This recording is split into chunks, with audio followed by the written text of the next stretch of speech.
Hey everyone, thank y'all for joining us for our Beef Brunch news update. This is for December 12th, and it will be our last news update for the 2023 year. So with that, I'm going to turn it over to Brittany and Vince in their fancy chairs over in Brittany's office.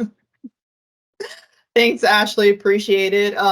So I'm here. I had Vince over in my office today. We have 3 parishes that we share responsibilities in now. So sometimes we get to go on calls together. So that's nice too. But just to, I guess, to talk a little bit about what we've been seeing in our part of the state. Obviously, we've gotten a lot of rain. Well, we've gotten rain over the past several weeks. Anywhere between 3 to 6 inches, depending on the area. And we've had just some, unseasonably warm temperatures up until Sunday morning. I know out where we are, we did, get a freeze last night, as much I believe of central Louisiana did. I'm sure you guys up north probably got that too. And then just some things that we're seeing in our area, we are seeing a lot of ryegrass starting to come up. Several people were able to get some nitrogen on that ryegrass, and that's starting to really look good. And then Vince, if you want to chime in a little bit on that as well. Yeah, so the ryegrass, the winter pastures are really starting to pick up here. We've had, as Brittany mentioned, that 3 to 6 inches of rain and 2 rain events in a week's time. So we're a long ways from being out of the drought. So in areas that even those 6 inches fell, it's drying up or it's taking it in. Our surface waters resources like bayou streams, stock ponds are still well depleted. But we're starting to see some change in that area. So it's been a blessing in disguise. We've had a long, hot, dry summer. We've talked about every other week for the last since June, and it's good to see things greening up. We're starting to see some clover, starting to get some calls on putting some 2,4-D out on buttercups or the other species of ranunculus that we see. Just warning people to be cautious in this part of the world, in central Louisiana, down to about the Opelousas, Lafayette area. Just depending on soil type, we do have some Persian clovers. Our normal recommendation for buttercup is a half pint of 2,4-D or 2,4-D derivative to the acre. Will largely take care of the buttercup situations that we certainly don't want to feed with high cost of fertilizer prices and so forth. So just be cautious if you're going to use that 2,4-D application on the ranunculus or buttercup. Be cautious if you do have a reoccurring Persian clover population. If it's starting to emerge or has emerged, it will take it out. So we just need to be cautious of that. Most of your white clovers, your red clovers, like red ball and stuff, you'll be safe at that half pint rate. So with that being said, we talk about bulls. Bulls are your calf crop. Brittany and Laney in Lafayette office had a BSE down here at Opelousas at Dominic Stockyard, and I think they have another one planned for February. What's the date of that? 22nd. February 22nd, there'll be another BSE here at Dominic Stockyard. So if you want to get on board and have some bulls tested, either contact Brittany or Laney in the Lafayette office or the Stockyard. Mr. Mike Dominic can put you in contact with the appropriate people to get scheduled. Again, we're seeing some stocker cow sales going on before the end of the year. I know they had one in Kinder on Friday night, and they had some really good cattle that brought some really good prices. So, there is a future to this. There will be some rebuilding as we start to get some growth with our winter pastures. Hopefully, that we continue to get rain events. The forecast calls for rain next Friday night into Saturday again, and possibly Sunday, so that inch to maybe half inch to 3/4 of an inch, or even up to an inch or two weekly is going to help replenish things and get us back in perspective of where we need to be. It's been, I guess, seasonably, temperature-wise, it's been pretty warm up until what Brittany talked about, the frost of this morning. But we did have a frost back in October, but we've been warm since that period. So we've seen cows out picking. I'm not sure if they're picking on clovers coming or some of the warm season grasses of Bermuda, Bahia, but they're out picking and away from the haystacks a little. So that's a saving grace in a sense, but there's a lot of thin cattle in the country. It's time to deworm cattle. If you're gonna get on ryegrass here shortly, there are some herds on ryegrass currently. But if you're gonna do some cattle working, vaccinating, deworming, I know I worked my personal herd yesterday, and a local vet suggested a double deworming, which has been a common thing, and we did that. So hopefully we get them in order to go on some oats and ryegrass that's about a week out from grazing. So hopefully we see some good things coming and get out of the haystack a little bit, through the next 45 to 60 days. About all we have at this point. Thank y'all. Unless Brittany has other comments. No. I will say, so Brittany and I were out today. I want to add to what I was talking about, but people are still going out and finding feed stuff for cattle. We actually went and picked up a bale of gin trash that got hauled out of South Alabama to this area. So we can do a nutritive feed value on it. I'll hand carry a sample over to Ag Chemistry as we get to annual conference on Wednesday and Thursday. With this particular individual, he's having 18-wheeler loads of gin trash hauled in from South Alabama to Central Louisiana. And he did some experimenting with it, and it's 100% consumed. Cattle are eating it all. He showed us, he took us out to the feed bunks today. There was still some in there, but we're going to have it tested for feed values so we know where we're at as far as supplementation. Thank y'all. I had to pick on them earlier just because it took a hot minute for them to shuffle and get those chairs in so that they were in the camera view all ago. So I appreciate both of y'all being on today.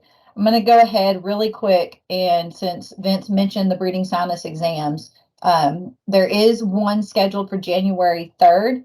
So Randi Lyn Toups is working on that one. It's going to be held in Lockport. Again, that's on January 3rd. And so you can contact Randi Lyn. I'll put all of that information in the descriptions for the video and the podcast. Tripp, I'm going to go ahead and turn it over to you for our Northeast region update.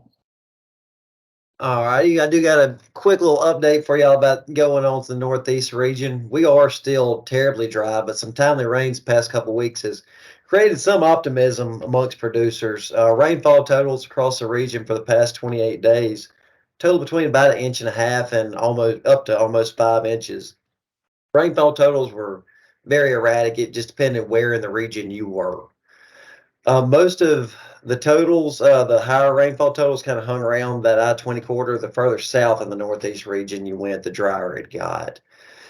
There's been a handful of producers in the region were fortunate enough to get their ryegrass grazing kicked off already. Most of those producers were people that planted on prepared seed beds. A few of those drilled their grass in. I walked through a field in Union Parish that was just overseeded at the end of last week, and the ryegrass crop wasn't where you wanted it to be by this time of the year, but you could see signs of life, that it was starting to come on strong. One thing that we've had that has benefited us actually is we've had a lot of sunshiny days this fall. We haven't had the weeks upon weeks of heavily overcast days that create photosynthesis problems with these winter grasses. So at least the sunshine has helped us out a little bit on that front. While we're on the topic of ryegrass and grazing winter forages, I want to remind everybody that if you already have your cows out grazing or you're preparing to turn your cows out to graze, it's a good idea to go ahead and start supplementing with a high magnesium mineral to ward off grass tetany.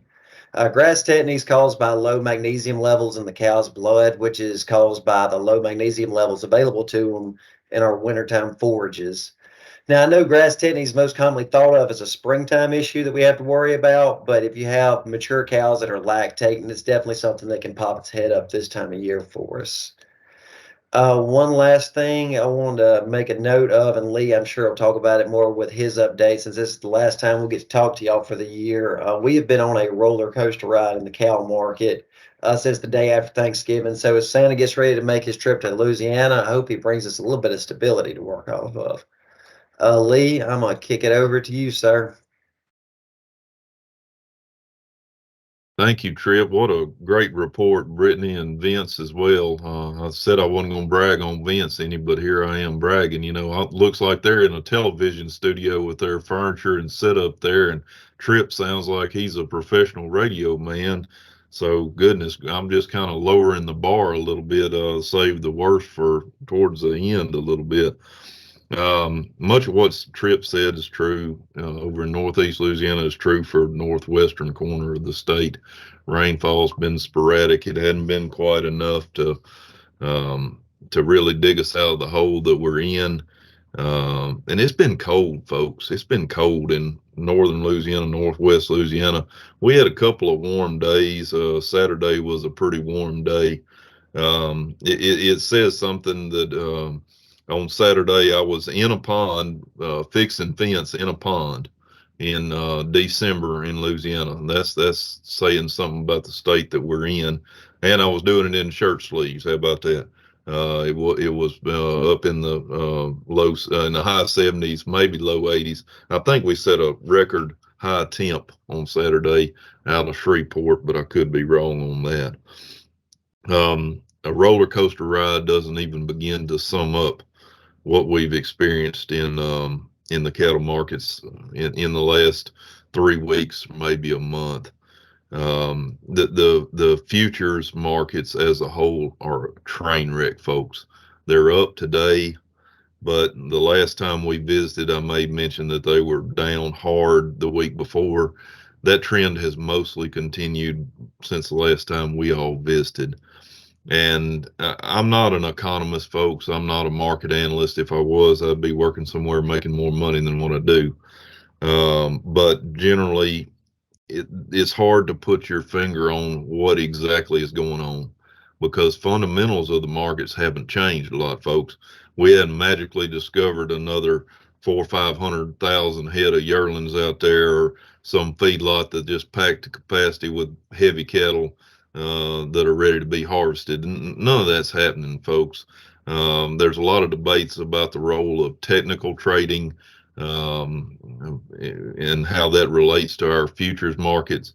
But we've been generally drugged down by technical trading and by the futures markets in the last month or so. Just trying to find a floor, plain and simple. What we're trying to do on this.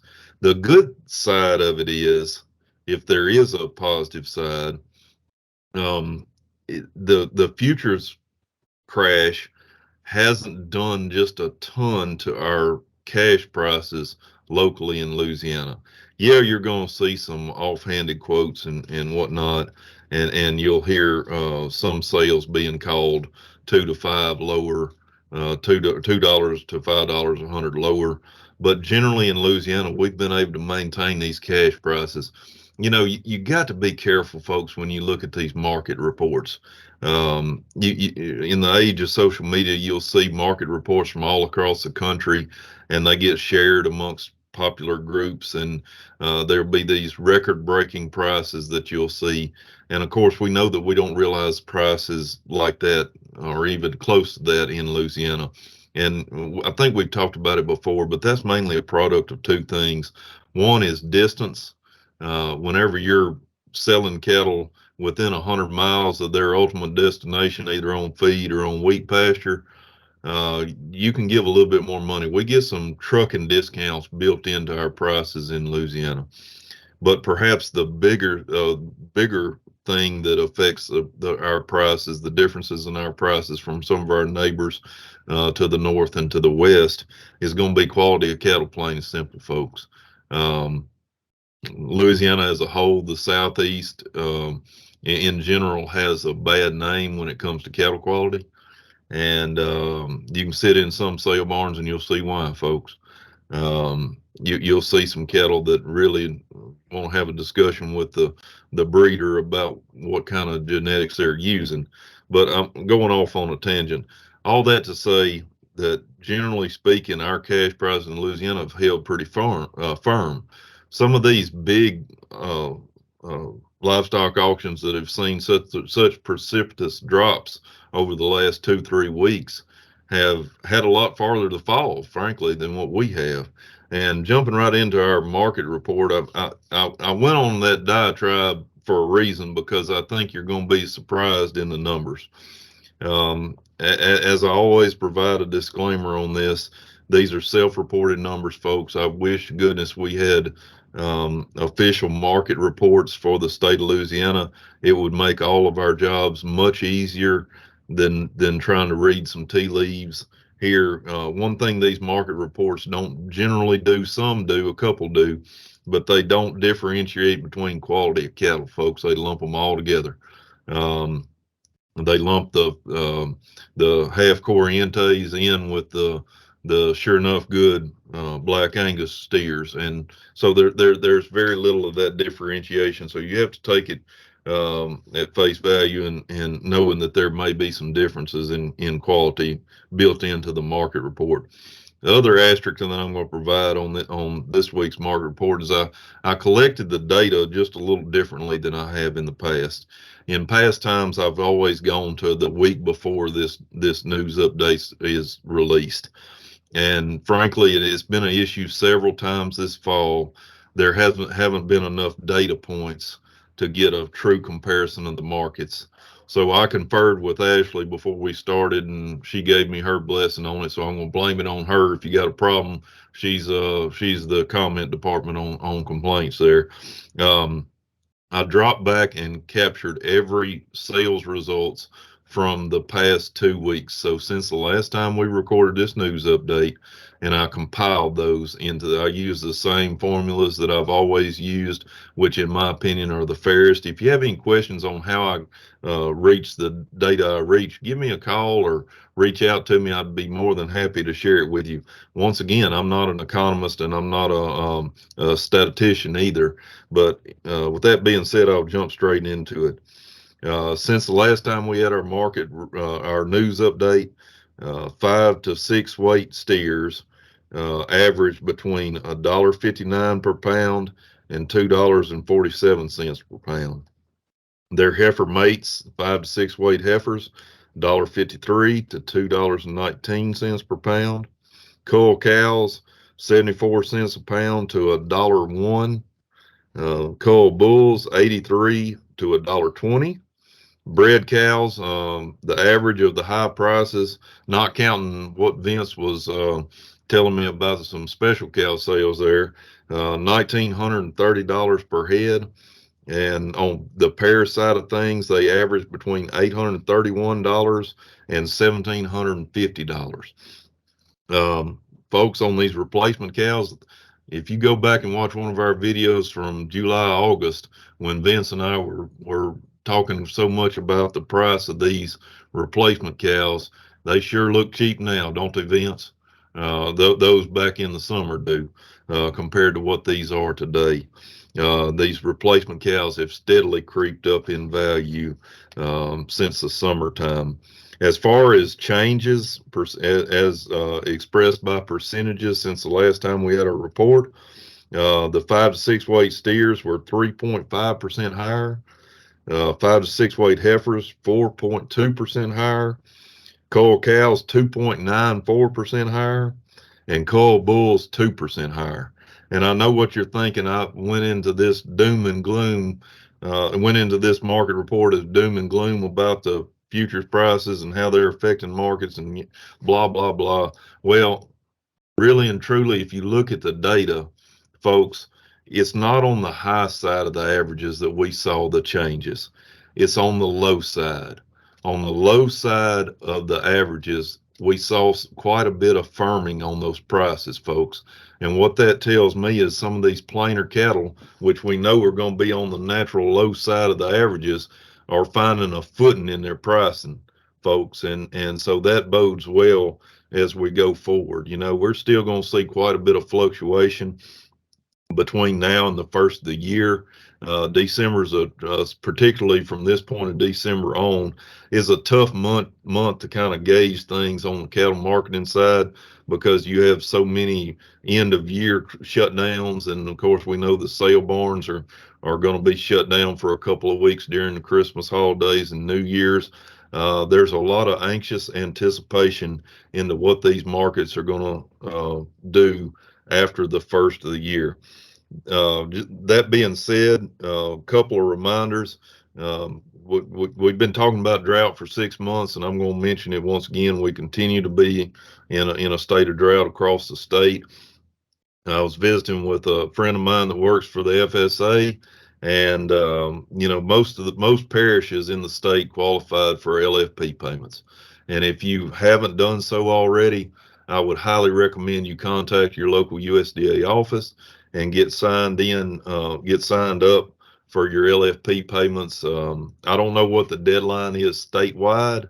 All I know is Northwest Louisiana, and that deadline's coming up in January. So please, if you hadn't contacted USDA office on that, please do so as soon as possible. I'm sure there's different dates across the state.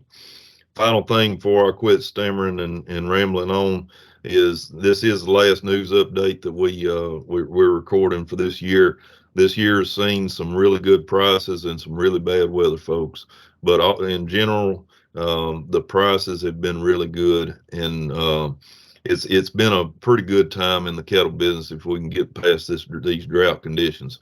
Don't know what the future holds as far as the cattle business and cattle markets, but there's no industry I'd rather work in than what I'm in right now. So I appreciate it. I hope you have a good holiday season, Merry Christmas, and a Happy New Year. Y'all are making it hard to follow up on all of these. I don't have too much to add. I will say on a management note, Lee's mentioned the drought. We keep talking a lot about the bull impact or the drought impact on the bulls, excuse me. But in visiting with some people too, I know a lot of y'all start calving February-ish, so you might have some early calves start hitting the ground January or maybe even some in December.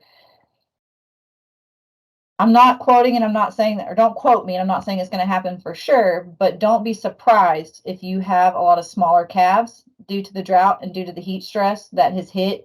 As Lee said, it's been 6+ months of heat stress on these cows. Even with adequate shade and everything, it's tough. So don't be surprised if you have smaller calves. With that, less vigor.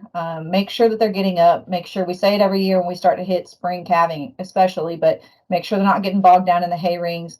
Double check all of these things. Go ahead and start checking your supplies, and just know that it is a possibility to see some smaller calves with less energy coming into our upcoming calving season.